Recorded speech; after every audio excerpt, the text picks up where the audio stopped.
This statement of I don't know how is where we get ourselves in trouble. Because when you believe that you don't know how to feel good, think about that statement and how disconnected you are from what your good feelings are if you don't know how to feel good. Are you ready to take back control of your time and energy? But the thought of where to start feels overwhelming. I created something for you. It's called the Energy Finder Quiz. Yep. This quiz takes less than 2 minutes and it helps you identify where to focus so you can conquer your dreams without feeling like you're failing as a mother. After coaching hundreds of women, helping them reverse engineer how they want to feel in their personal and professional lives, I started to notice 4 hidden skills that women must master in order to create the work-life balance that they crave. So head on over to Heather Chauvin, CHAUVIN.com/life quiz. heatherchauvin.com/life, LIFE quiz, QUIZ, and get started. I even give you specific podcast episodes to listen to based on your Energy Finder quiz results. The goal is to show you where to focus so you can regain your time and energy and become the woman you deeply know you are capable of becoming. heatherchauvin.com/life quiz. Feeling good is a habit. It is not something that just is going to show up on your doorstep. You got to be patient. You have to be consistent, and you have to want it bad enough to go after it. Hey ladies, I am back, and today I'm diving into a question that I commonly receive from people is, I want to feel good, but I don't know where to start or how to get there. And I've been thinking about this question a lot because even, my clients in mastery business, they come in and they have a desire, right? We all have desires. We have dreams. We know what we don't want. We know what the contrast is of our lives. We know what is not working. We can take a pen and paper and write that down all day long. Not this, not this, not this, not this. You know exactly what that is. And if you flip it, right? If you flip it, you know what the desire is because the contrast of life is coming at you. It's coming to you to knock on your door, to get your energy and attention and to say, hey, wake up. I'm going to put more and more pressure on you until you actually pay attention to me. And when we look at the contrast of what we don't want, this is where we begin to understand where we can focus our energy and attention to actually feel good, to feel the way that we want to feel. So, 1, you need to be done with your bullshit. You need to be done feeling like shit. Like, absolutely done. Like, check the box. I am done playing this game of life. I am done this low-level hum of discomfort in my life. I am ready to feel good. When you are done with your bullshit, you will focus on the good shit. When you are done with your bullshit, you will focus on the good shit. Now, understanding that feeling good is a habit. And what I mean by feeling good is a habit, what I mean by feeling good in general is alignment. Like, I want to feel good in my home when I come home. I want to feel good in my relationships. I want to feel good in my work. I want to feel good in my mind and my body. I want to feel whole. I want to feel fulfilled and aligned. That is what I mean to feel good. But that does not mean perfect. On any given day, I still feel the contrast of what I don't want. But I use the contrast in my life as symptoms and knocks on the door, almost like the boundary not this, not this, not this, right? So if I want to feel really good in my body and I eat something and immediately feel like shit and I'm bloated, that was not in alignment with how I wanted to feel. That is my body's way of saying, not this, not this, not in alignment for you. So I get to choose to say, okay, there's the boundary, right? There's the boundary. I'm pushing the boundary. But what typically happens is we as people, as humans, are so disconnected from our bodies. And the reason why you're so may be so disconnected from your body is because you have used the disconnect as a coping strategy. You have chronically disconnected yourself from your body for so long that you actually don't know how to come back home to your body and to yourself. So when someone asks the question of, I want to feel good, but I don't know how, there's not a step-by-step strategy that's going to get there. It has to be a willingness to feel good. Because what happens is then the good feelings that you have are chemically induced. It's prescription medication, it's too much coffee, you get this quick hit of feeling good and you're like, oh, good, good, good. You're using those quick hits to feel good, just like you would if you were trying to use something to numb your pain. But here's the thing. I actually don't think a lot of people want to feel good. I think people want to feel safe. I think we want to feel safe with our goodness. I think we want to feel safe with our joy, like keeping our joy, sustaining joy for long periods of time, or sustaining good feelings for long periods of time. So let me give you an example. Feeling safe to feel good. I've done this many, many times in my personal and professional journey. But recently, in the last few years, because this is the one that's closest to me, I decided to look at my nutrition. You've heard me talk about this many, many times, okay? So I see this in people all the time. It's called the upper limit, a story. And I started eating nutritious foods, right? Like one ingredient foods, whole foods, whatever the hell you want to call it. And what I noticed was my body started having nutrients, right? And because I was eating in alignment with how I wanted to feel, naturally my body is releasing any excess weight that is no longer serving it, that I am holding on to, okay? But here's the thing, holding on to weight. Why do you think people hold on to weight? Like, yes, there's the science behind why the body is holding on to weight, but it's actually doing that to keep you safe because it's going to go into survival mode. So when you actually become back in alignment in your life, you're releasing things that are no longer serving you. So I'm eating this food one meal at a time, and I'm starting to feel good. Okay. I'm starting to get my energy back.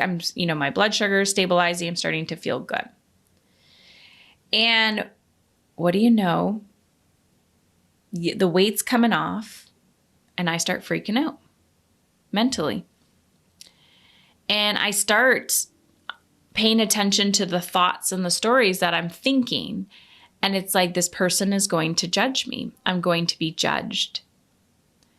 But if you remove the actual weight, okay, like if you remove the thought of weight itself, what am I afraid of? People are judging me all the time. So why is this going to be any different? It's the vulnerability of actually being yourself, like physically being yourself.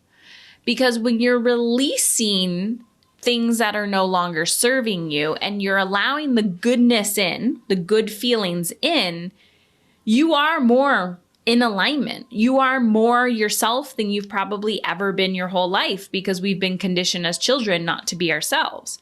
And so you're coming back in alignment and you're starting to feel like yourself. You're starting to feel like, ooh, I feel good in my body. Ooh, I feel good in my mind. Oh, this feels good. And so I always challenge people that it's not that you want to feel good, it's that you want to feel safe.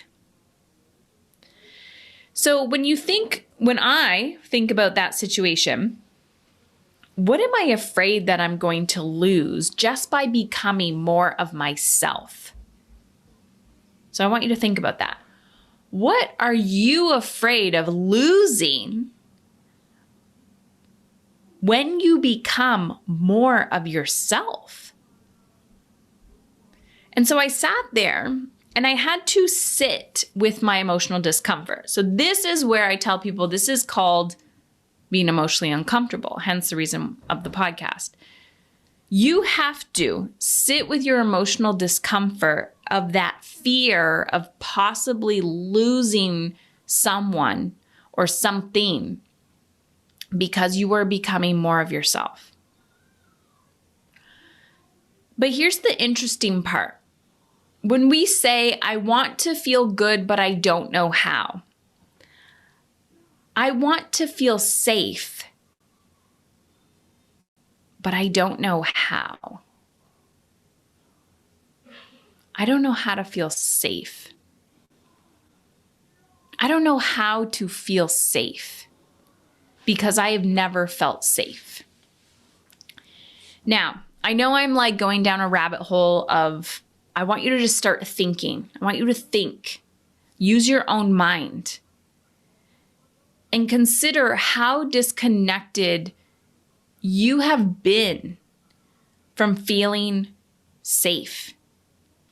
How disconnected you have been from feeling safe.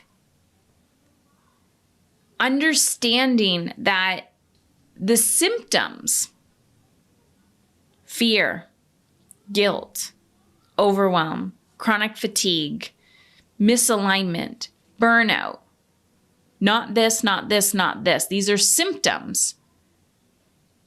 We have disconnected from wanting to feel good.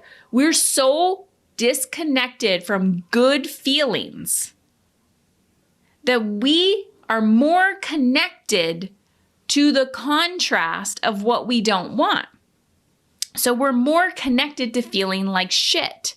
We're more connected to having crap around us to keep us, quote unquote, safe.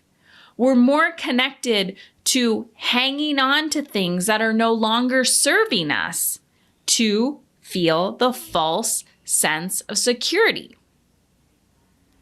So when I'm asked the question, the statement of, I want to feel safe, I want to feel good, but I don't know how.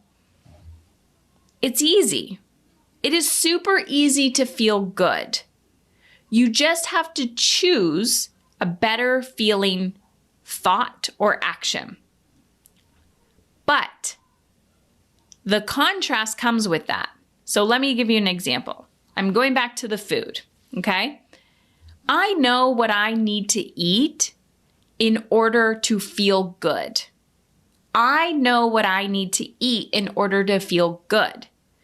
But when I'm sitting there and now I'm getting a emotional craving, right? Or a sugar craving or a sweet craving or sour craving, whatever the hell, salty craving. My brain is like, you are not safe. You are not safe. You are not safe. You are not safe. I need a fix. I need a fix. I need a fix. But if I remove that, I know what I need to feel good. But I don't know how. This statement of I don't know how is where we get ourselves in trouble. Because when you believe that you don't know how to feel good, think about that statement and how disconnected you are from what your good feelings are if you don't know how to feel good. Let me give you another example. I was on a call with a client and she said, it's all come down to, I will go above and beyond for everyone else.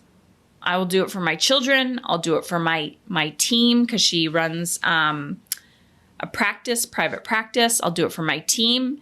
But when it comes to investing in myself, and she doesn't mean money, she means time and energy. She said, I don't think I'm valuable enough. So when the desire is there, when you have a desire, you look at other people, you're like, oh my gosh, I wish. When the desire is there and you write it down, I wish I could have this, I wish I could do this, that is inside of you. Even if it's a tiny, tiny seed, it is inside of you. Therefore, you have to focus on it to become it.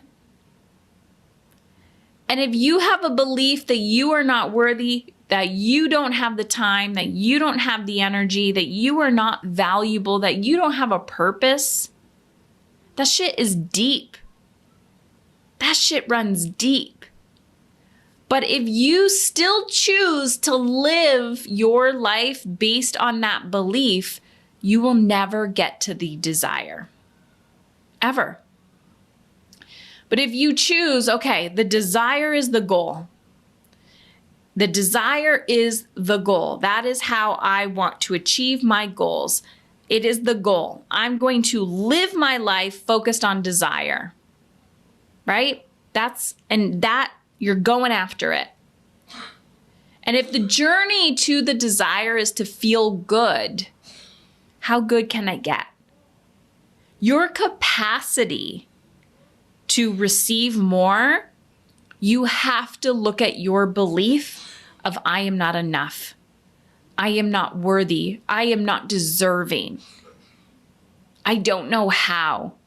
You must look at those beliefs, those stories that you tell yourself, and confront them on a daily basis. I don't have time for this. I'll just do it later. I can't afford it. I can't afford it. I can't invest in myself at that level. I am not worthy.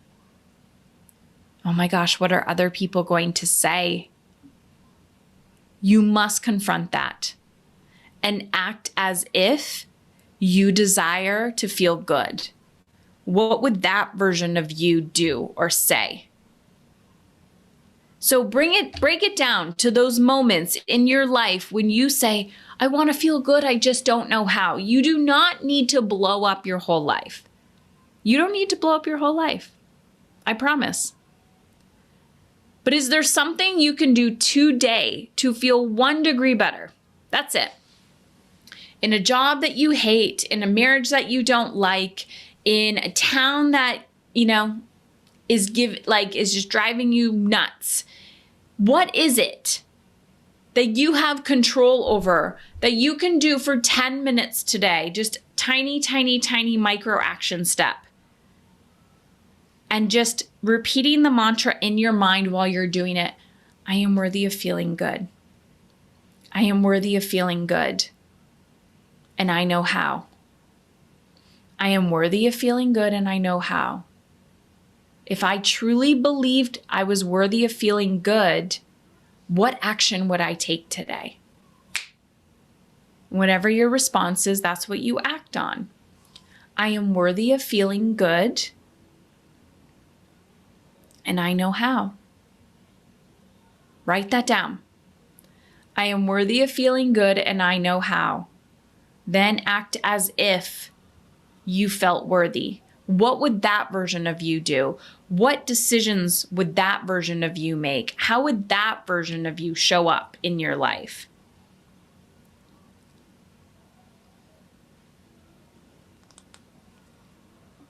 How? Because if we look at the story we tell ourselves, we realize I told myself this story a really long time ago that it wasn't safe to be me.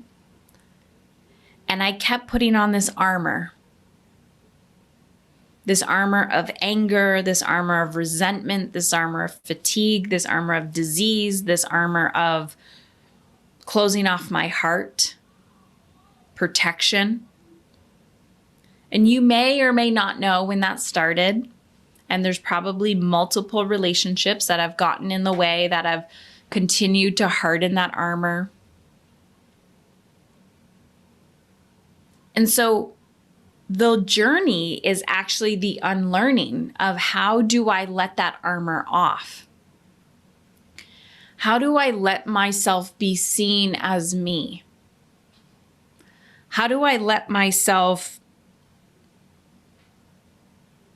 be fully self-expressed?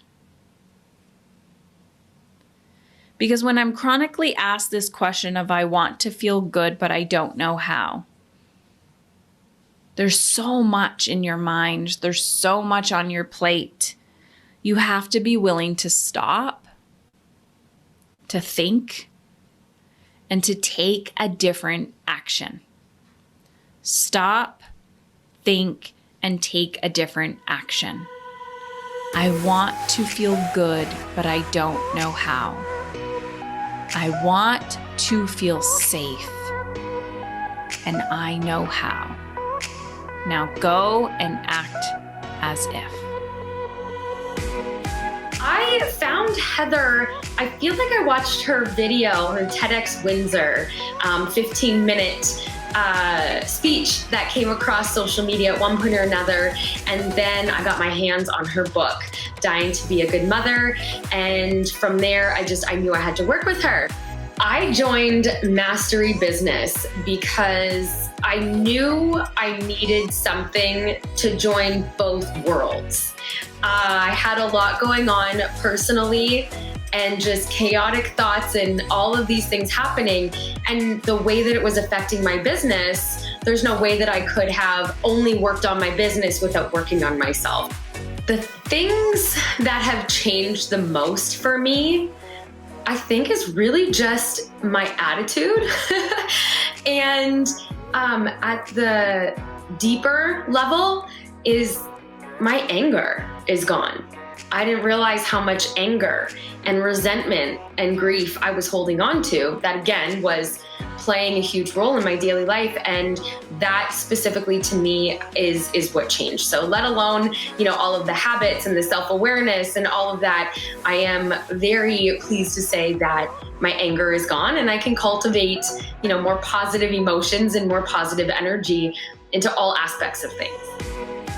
There it is. You just listened to the Emotionally Uncomfortable podcast. If you want to take this conversation to the next level, head on over to our private Facebook group community, heatherchauvin.com/Facebook. My last name is spelled CHAUVIN. That's heatherchauvin.com/Facebook. Also, if you are a huge fan of this show, please rate and review it on iTunes. Every review helps another woman like you take back control of how she wants to feel and become emotionally uncomfortable. I truly believe the better we feel, the more alive we become. This is how we are going to change the world. And if you've been watching me for a while, if you've been on the fence and you're curious, how can Heather help me? Head on over to heatherchauvin.com/work with me to check out my Mastery and Mastery Business coaching programs. That's heatherchauvin.com/work with me.